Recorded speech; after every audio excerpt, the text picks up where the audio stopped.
There's four-wheel drive, and then there's the Yamaha Raptor, 4 wheels worth of fun. Now this is a recreational vehicle.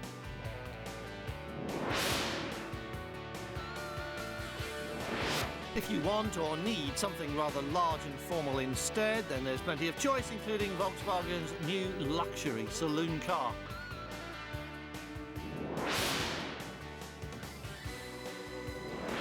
BMW introduced the new 7 Series to howls of dismay from purists, but this is a very good car and an excellent BMW too.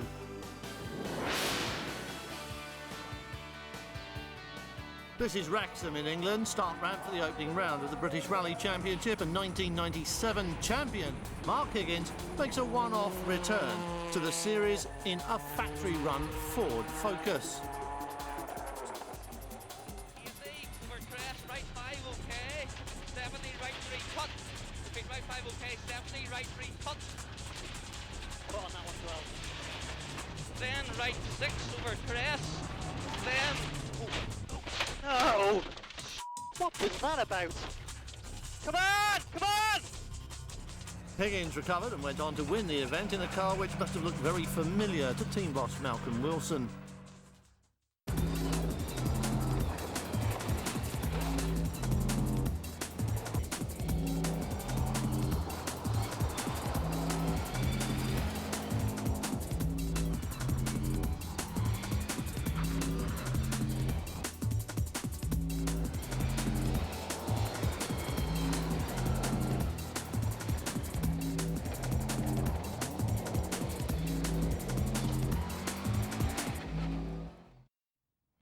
Now we're in Middle England at the off-road course that ought to be very familiar to pupils at the Bilgwyn Rally School.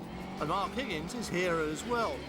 But although he is giving demonstration rides in the school's Subaru, the purpose of the visit is, believe it or not, to demonstrate an alternative way of enjoying off-road fun in the very affordable shape of Yamaha's new quad bike, the Raptor. A viable weekend alternative to going rallying for fun.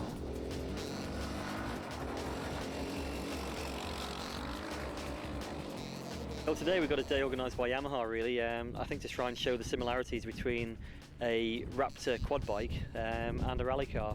And from my point of view, you know, it keeps me fit.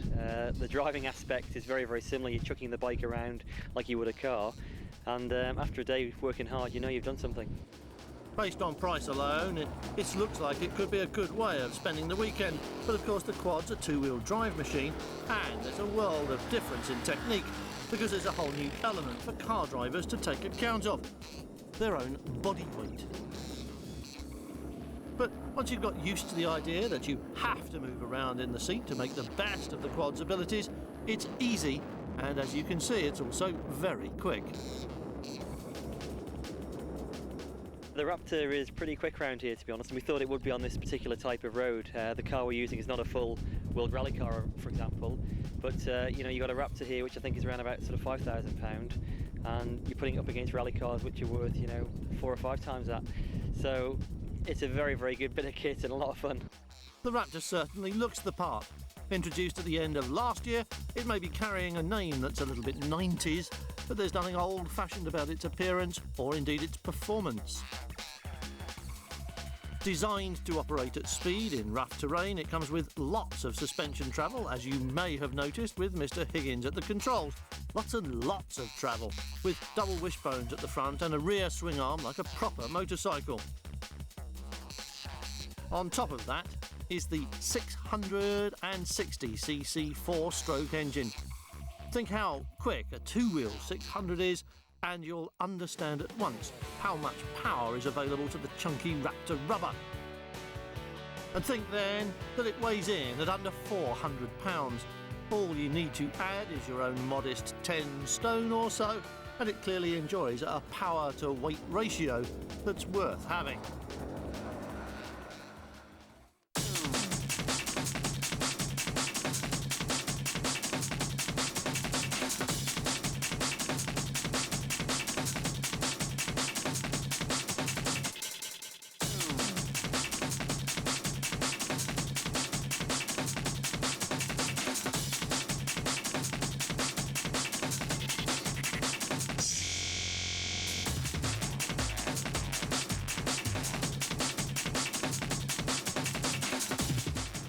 More fun than you're normally allowed with your clothes on, and you do have to dress up a bit, as you can see. The Raptor is a cost-effective way of enjoying off-roading. All you need now is a big garden. A very, very big garden, and an understanding wife. Or a divorce, perhaps.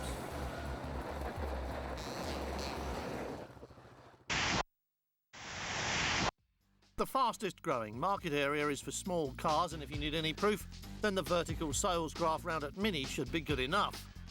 We waxed lyrical about Mini Cooper S not long since, but though it's a truly great car, you get a lot of car for your money if you choose Mini One or plain old Cooper too. Forget the friendly mini face we all know and love, because this is a small BMW, full up with impeccably good German design and engineering. It rides and handles well, seats four easily, is a bit tight for luggage space, but it's more fun than a box of chocolate frogs. If you're looking for a small car, start here or here, but be ready for a surprise. On looks and concept, this is the new city car Mini should have been, and if you live or work in a big city, there's no sensible alternative to the Smart, a car that's as convenient as a motorcycle, but keeps you and your shopping dry as well. But you must think of it in those terms, because it comes to you with more driveline shunt than Thomas the Tank Engine. Compared to any other Mini car we can think of, Smart looks better, is packaged better, and drives worse. Compared to any motorcycle we can think of, it's a hands-down winner. Though this is the smallest car Mercedes make, the A-Class isn't exactly small, but really a Golf and Fiesta competitor.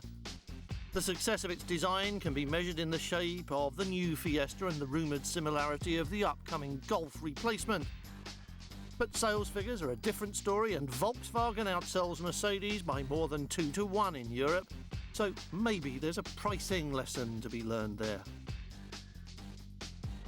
A-Class is obviously priced alongside its bigger brothers, which includes the S limousine, of course, and Audi has a similar pairing with its small offering, the A2, baby offspring of the massive A8, of course. As the small car sector sales continue to grow, luxury car figures are dwindling, so every manufacturer really needs to be properly represented at this end of the marketplace. Like Mercedes, Audi don't have anything smaller than this, or the Golf-sized A3, and the A2 is therefore an expensive entry-level car, and not as small as something like Lupo or Polo, both of which grace the bottom end of the Volkswagen model lineup. And shrinking sales at the other end make Volkswagen's newest car a bit of an oddity when you look at the marketing imperatives. Not long ago, Volkswagen announced the decision to introduce new top-line models, the 12-cylinder sports car and a big new limousine with a V6 base model and a W12-powered top of the range. While the sports car remains a prototype, the saloon is here now, the 12-cylinder engine more or less the same as it is in the Audi A8, which has been around for a year or so. While it's easy to follow the reasoning that led to the car's birth, that VW buyers had nowhere to go after Passat except to Audi or Mercedes, the very fact that Audi is part of the group seems to make perfect commercial sense, and the idea of producing an in-house competitor doesn't, unless you're moving Audi up market, perhaps. So, here is the VW Phaeton, with a name as strange as the reasoning behind its existence. And the headline maker is obviously the one with the W configuration 12-cylinder power plant. It's basically two VR6 engines bolted together around a single crankshaft, and it heaves the 2-ton car around at fairly astonishing speeds with little apparent effort. 178 miles an hour is the quoted top speed, but a standstill to 60 time of 6 seconds is quite something for a car which has room for full-size adults in front and rear seats at the same time. And there'll be plenty for them to do while they're in there, because VW have taken the luxury brief very seriously indeed, and if there's a toy or gadget on the market that isn't on this car somewhere, then we'll be even more surprised than Volkswagen themselves. There are more than a dozen different buttons on the steering wheel for the driver to play with, and the rear seat passengers have as many in their view as the driver does on the dash. But none of them can help get it above 18 miles to the gallon in the urban cycle, making it an expensive thing to own even after you've paid more than €100,000 for the privilege.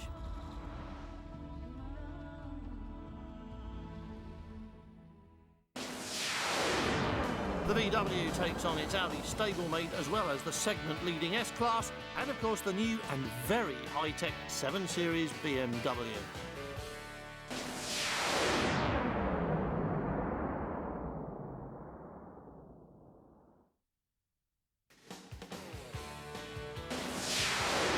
This is a car that was greeted with gasps of dismay when it first appeared in front of the world's press about a year ago.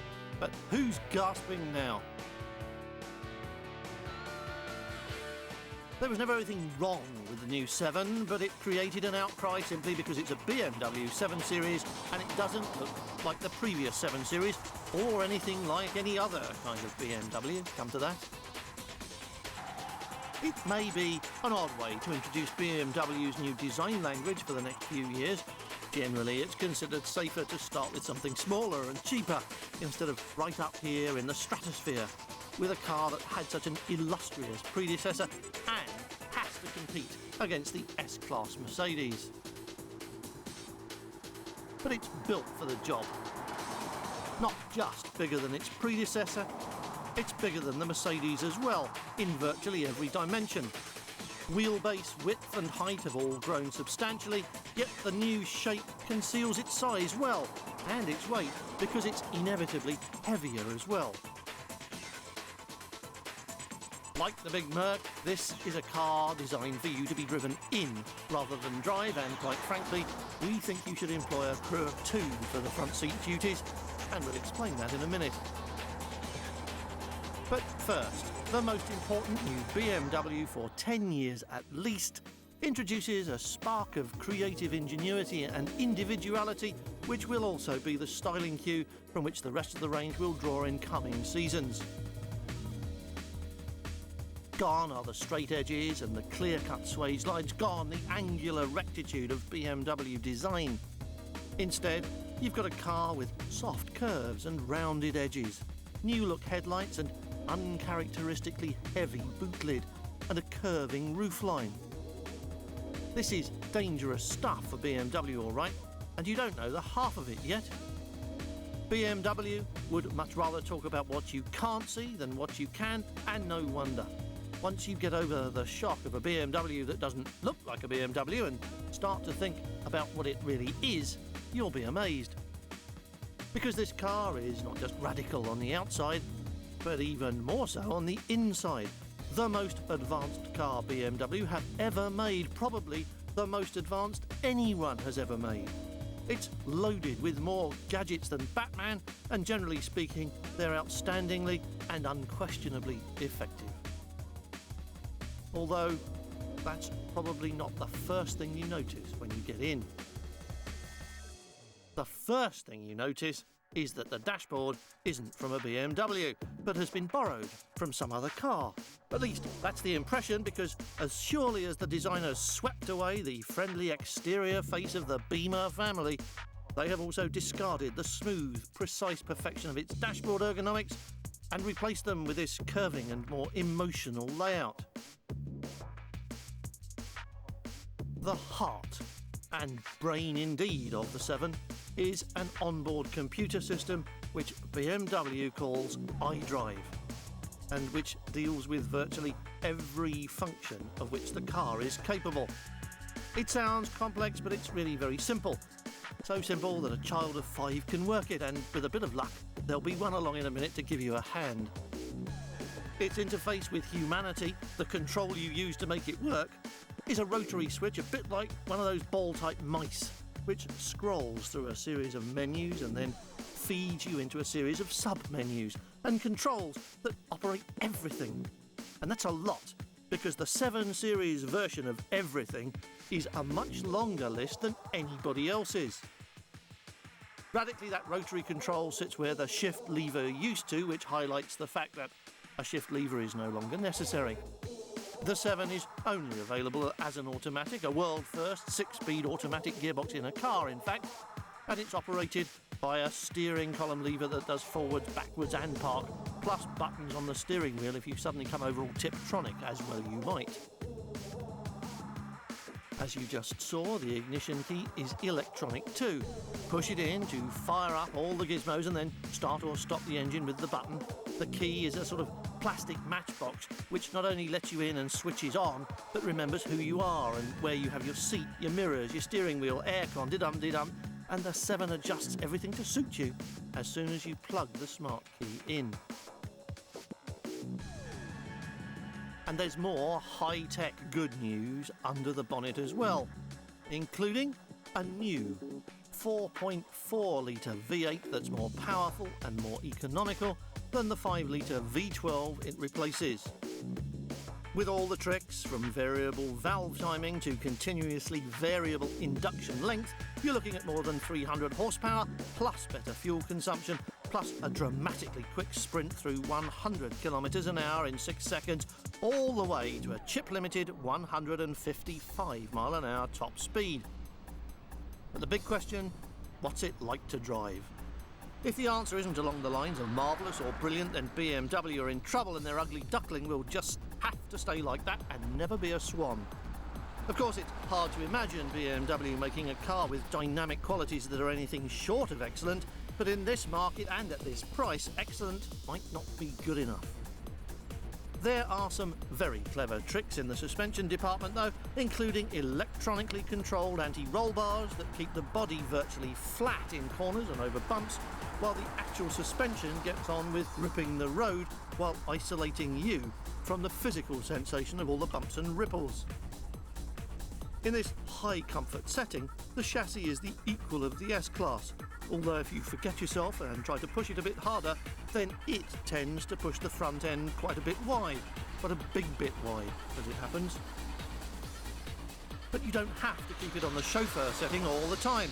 Assuming you can manipulate the iDrive without crashing, you can change the gearbox into sport mode, switch off the chassis electronics, the stability and traction control, and the body roll damping, turn the rotary dial to its boy racer setting, and the whole thing hardens up so it drives just like a BMW 7 Series ought to, only far, far better.